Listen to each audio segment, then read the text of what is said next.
مظاهرات احتجاجية كبيرة تعم الجزائر وتتحول تدريجيا إلى أعمال عنف وصدامات مع الأمن تندلع من خلال أحداث مؤسفة وخطيرة.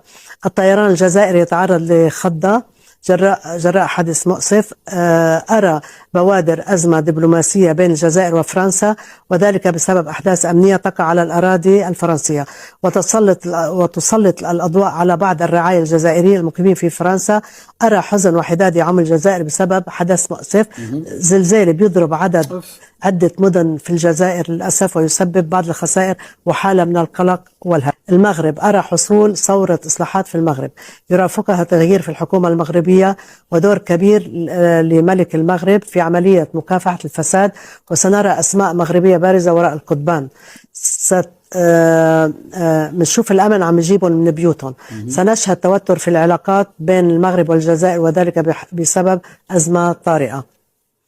لكن أزمة بين فرنسا والجزائر، بين المغرب والجزائر. نعم.